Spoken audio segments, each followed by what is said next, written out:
Pardon the interruption, but I'm Mike Wilbon. Tony, two people were arrested on charges. They laundered $4.5 billion in stolen cryptocurrency. Tony Kornheiser, and I told you, if we just keep our mouths shut, they'll arrest the wrong people. That's what happened. Let me just say this. I love Matt Damon. I'm not buying cryptocurrency. You can make all the great advertisements in the world. I'm not buying that, because when you go to cash it in, they give you blueberries. It's not real money. It's not. Welcome to PTI, boys and girls. In today's episode, another disappointment for Mikaela Shiffrin, another upset of a number one team, and another 5 good minutes on the Super Bowl. But we begin today with reports from Brian Windhorst of ESPN and Keith Pompey of the Philadelphia Inquirer that, in fact, trade talks between the 76ers and Nets are ongoing, and there is expectation that Ben Simmons could be traded for James Harden. Wilbon, we got 22 hours until the trade deadline. Will this deal get done? Tony, I don't think it will. I think it so heavily favors Philadelphia if the deal is done. Look, you put James Harden, I know he's got this hamstring injury. You put James Harden out there with Joel Embiid, who this week at this moment, based on what I've seen the last 72 hours, Joel Embiid is probably the MVP, at least for the moment. It moves, it changes about 4 or 5 people, but Embiid's right there. You put Harden out there with Embiid the rest of this season, they're going to figure something out, and they're a threat in the East to win the East. Tony, Brooklyn, you put Ben Simmons on Brooklyn, it does nothing. You're not going to bring him in here and change what they do. Now, you can say, wait a minute, Kevin Durant is every bit as effective on a basketball court as any one player can be, even more so than Joel Embiid. But it's the way they play. It's what they do. You also got Kyrie Irving out there. And Ben Simmons ain't going to just walk in from some high school gym, not having played at all, and be as effective for the Nets as Harden would be for the Sixers. At least I don't think so. You need Ben Simmons at the beginning of your year in camp and all that. You don't have that. I don't think it would be made, but wow, it would be fascinating for the league and all of us who watch it if the deal is made. You've been pouring water on this deal for months now, and I'm not pouring water on it. I think it's a trade that makes too much sense. I told you for the last couple of weeks, there's something broken with the Nets. It's not working with the Nets. That's and when true. Kevin Durant comes back, it's not going to work. I believe that James Harden is sick of Kevin Durant, who he played with in Oklahoma City and knows a long time. I believe he is sick of Kyrie Irving, who does not play half the games. And I believe that in this losing streak, you're seeing a disinterested James Harden who wants out. I disagree with you on the balance of power if the trade is made. Ben Simmons does not shoot a lot. That helps Kyrie Irving, and it helps Kevin Durant. He rebounds, which Harden doesn't do. He plays defense, which none of them do, because in the current losing streak, Mike, that team has given up 120 points a game. And I agree with you completely that it could give Philadelphia a championship because you're getting something for nothing. And I mean nothing, because Ben Simmons ain't playing at all. And you're getting a Hall of Fame guard. But I think this deal makes too much sense not to do, Mike. I do. Tone, it doesn't make any sense for Brooklyn right now. It just doesn't. And Ben Simmons is not going to be any damn good this season for Brooklyn. He's just not. He hasn't played, Tony. And so what he does, he's going to stand around and look at Durant and look at Kyrie. I don't think it helps them. I really think it could help Philly, and Philly needs to do it because Joel Embiid is so great in recent games. I know you don't like him, and I love him. Joel Embiid has been so great. He was great against Phoenix, and they lost the other night. They're wasting his time. They're wasting his career. They need to make a move. I don't know that this will happen now. One sentence. James Harden is checked out of Brooklyn. He's checked out. Tone, it does seem like that, doesn't it? Doesn't it? I don't think it's going to happen, though. It'll be fun if it does. Let's move to the thrill of victory and the agony of defeat at the Winter Olympics. U.S. snowboarder Lindsey Jacobellis won gold in the snowboard cross 16 years after she famously wiped out while snowboarding down the stretch. Meanwhile, Mikaela Shiffrin, hoped to make up for that fall in the giant slalom, but missed the 5th gate in the slalom, and once again was out of the race, this time after fewer than 5 seconds. So which of these is the more compelling story? Mike, I wrote a sports column for 25 years, and I learned something writing a sports column. I learned that losers are always more compelling than winners. I learned that tragedy is more important than triumph, and I learned that heartbreak is the common denominator for a great column. Heartbreak. And that's what you have seen with Michaela Schifrin. She goes out in 11 seconds in the first run.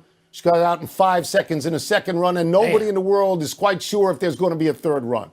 My heart goes out to her because she is willing to cut open her veins and bleed for you. She'll tell you every single thing that is going on. There's a picture this morning in the Washington Post of her sitting alone in the snow. She's got her arms wrapped around her knees, and she is so alone physically, and she is so alone emotionally. The other day, I compared her to John McEnroe, who, when he lost, hopped on the couch for you and unburdened himself. Today, I think I've got to say Simone Biles, because she may be the greatest World Cup skier of all time, Mike, and she's got the twisties right now. Tony, like you, I thought about what I would write if I was at the Winter Olympics. And like you, we both sat on some mountains or close by in a nice cabin, and we tried to figure out what the hell we were going to write. And I've covered a lot of winners. Michael Jordan, Tiger Woods. LeBron James. The best things I've ever written in my life were about heartbreak. And I thought about that too, and I said, it's Schifrin. All the time. It's Schifrin. It is. I wrote about John Elway, all those times he lost and the fumble and all these famous things in history. And at the Olympics, Tony, a father coming out of the stands to put his arm around his kid and walk after he had ripped up his knee. Those are, I don't want to say the greatest Those are the stories. moments. I think they're the most compelling stories, and that was the question. They're the greatest stories. They're the greatest stories. Yes. More people relate to heartbreak than anything else. People say that could be me. Nobody thinks they can win a gold medal, Mike. They think they're going to lose, and they want to know what it's like. Even the great Carl Lewis. For this girl. What do we remember about Carl Lewis? Carl Lewis won everything when he in the lost world. to Ben Johnson. When he lost to Ben over Johnson, and he looked and he said, "I couldn't catch him."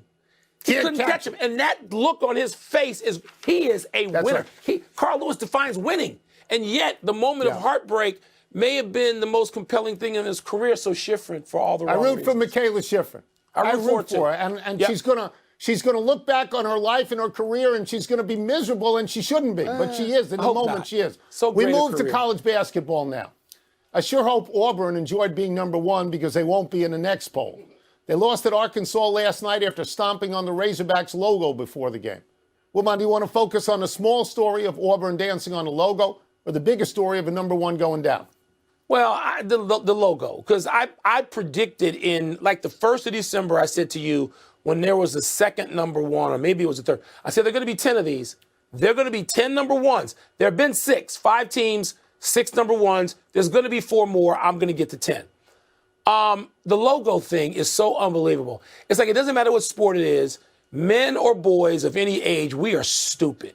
We are just collectively morons, because we don't seem to understand, no matter what the uniform, no matter what the region of representation, that if you go out there and do this, you anger people. Because if somebody did it to you, you would be angry. And yet teams go out there and they are just dopes. And no amount of coaching, no amount of cajoling, no amount of mentorship. Alums can't say, son, don't do this. We did this in 1957. It was stupid. It's always stupid. So I'm focused on that. Let me go the other way. Nah, I'm not gonna. Let me go back to the logo for a second. Let me echo what you're saying. Let me look at people out there who watch this show. Do you think that when we say it's stupid to do this in football, that suddenly we're going to say it's not stupid in basketball? That's right. It's stupid all the time. Every time. It is time. Publicly antagonizing your opponent. It's making your opponent want to beat you. And I am happy when your opponent beats you if you do this to the logo. I would have been happy if Terrell Owens was planted on that star in Dallas Stadium. It's stupid all the time to do this. And by the way, who died and said that Auburn was a great basketball power? You know how many championships Auburn has won, national championships? 0 is the correct number. Arkansas actually won one. 40 minutes of hell with Nolan Richardson. Auburn's a football school. This ain't the Iron Bowl. You don't go out there and stomp on somebody's logo. You deserve to lose, right, Mike? Somebody's going to do it this season. I wonder what the Chuckster, Auburn's most famous basketball product. I didn't call Charles last night because I thought he might be angry about this, too angry to talk. Should be angry. He can't be pleased. Stupid he can't is be stupid, pleased with kids. Stupid. Let's take a break. Coming up, why is Aaron Donald so effective for the Rams? We're going to ask Jeff Saturday. We'll also ask him whether he'd rather block for Stafford or Burrow. They all went out there and stepped on the Razorbacks. This is dope. The Super Bowl kicks off in less than 97 hours. So joining us to discuss it is ESPN NFL analyst Jeff Saturday. Wilbon, I watch him in the mornings long before you're awake. He's really good. Jeff, well, luckily these things are played a second time, Tony. I can watch Jeff closer to noon. Closer to noon. Too much has happened during the day to wait around for you. Jeff, you played on the offensive line. When you watch Aaron Donald in particular, what does he do that gives people in your position on the line so much concern and so many nightmares? Well, first of all, he gives you the cold sweats and nightmares. You said it best as an offensive lineman. But listen, his leverage and explosion is second to none. Like when you see him enter into blocks, you got to think for an offensive lineman, we're taught about getting leverage, getting our hands inside, and you try to go do that. And his hat level and his pad level starts out naturally below yours. So then when he hits you, he explodes out of these hips, and all of a sudden he's doing all this basic ninja things with his hands. He's wiping your hands away. He's knocking you around. And next thing you know, he's hitting your quarterback, and you're looking at your offensive staff on the sideline thinking, what just happened? But in all honesty, man, this guy, his motor is scary, but he has a phenomenal technique. He has phenomenal fundamentals, and he plays football the way it should be played. So the reason he gives you nightmare because he puts all those things together with that motor and that effort he plays with. He truly is the most dominating defensive tackle that I've watched play. Jeff, I love sitting with former professional athletes and watching their reactions to particularly crazy things that happen on courts and fields. And I wish I'd been sitting with you when Joe Burrow got sacked 9 times to see what your reactions were like. I mean, what is an offensive lineman thinking? He hangs in there and he gets up from it, but he is sacked 9 times. It's disgusting. It hurts. It hurts your heart.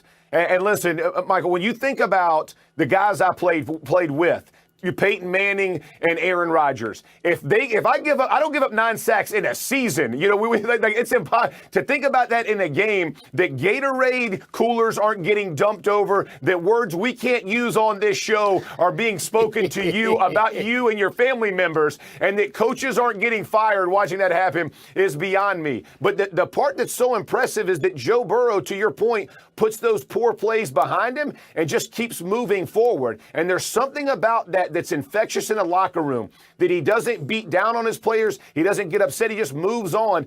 And I'm telling you, I have never seen a player be able to do that. It's been very impressive because I'm telling you, 9 sacks as an offensive lineman, it literally pains you to watch it as a player because you're thinking he's not going to get up. At some point, he's not going to get up, and you would just hate to see that.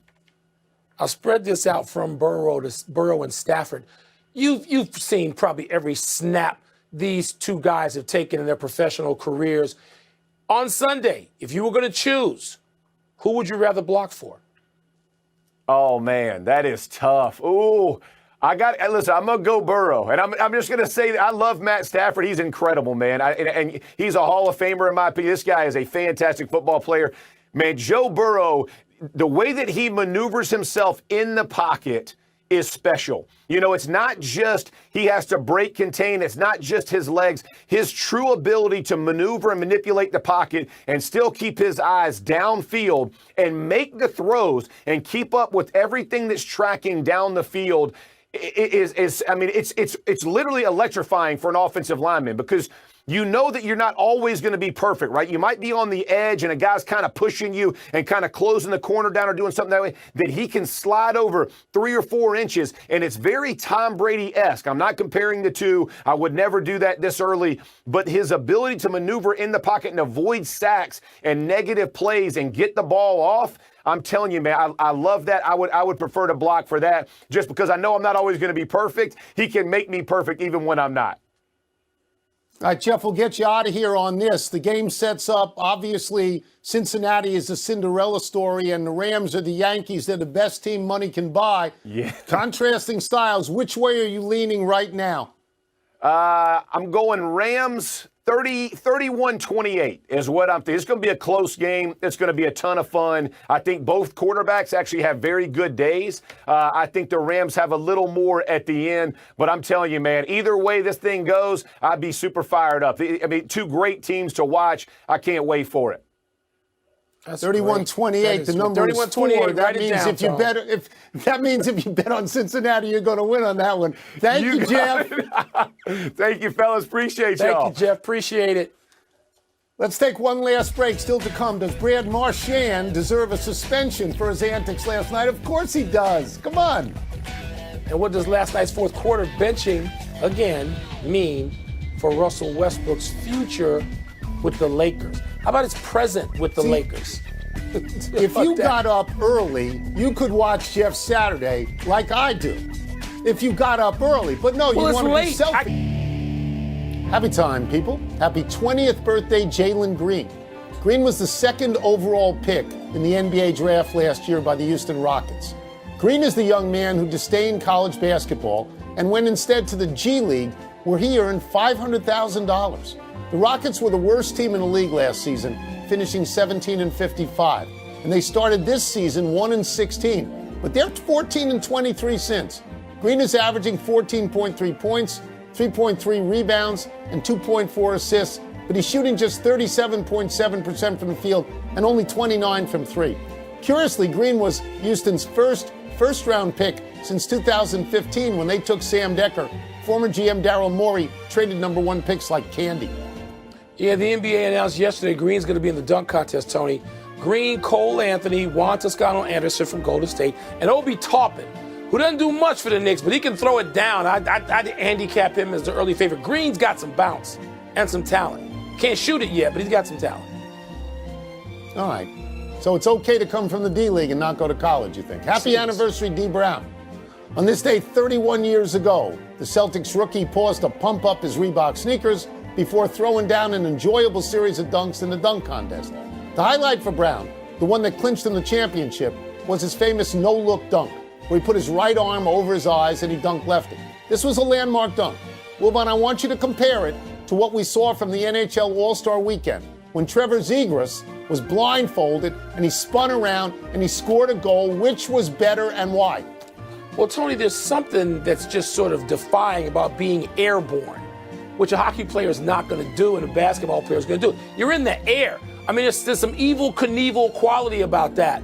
But just in terms of magic with the hands, El Mago, baby, I think I got to go with the goal, because we all figure on the ground planted, we got some magic in our hands if you play some sports. Airborne, so maybe that's, I don't know, now I'm talking myself out of it. They're both impressive. The guy was blindfolded. How did he do that? He was blindfolded.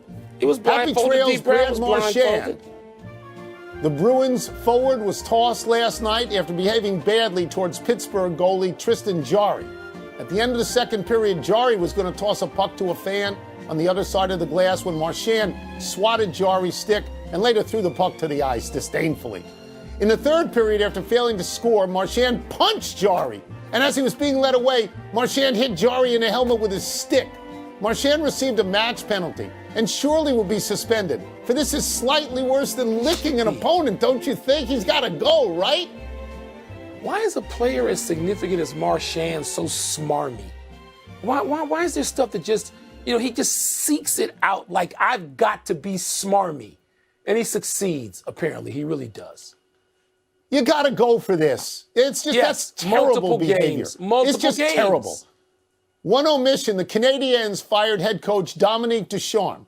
Ducharme led them to the Stanley Cup final last season, was an interim, was hired full-time in July. People are going to say, how could you fire him? In hockey, they'll fire this happens all the time. In the NHL, they will get rid of you. Fired everybody in New Jersey. Wow. They could win cups, doesn't matter. Let's go to the big finish. The LA County, Utah. No Rudy Gobert. I think the Warriors will win again. If Utah was whole, Utah's got to get into a stride. Get the like, subscribe, and share all of our channels. Check us out. Hey, tell us what you think about it. Are we hitting it on the nail on the head or are we not? Please leave a comment. Let us know.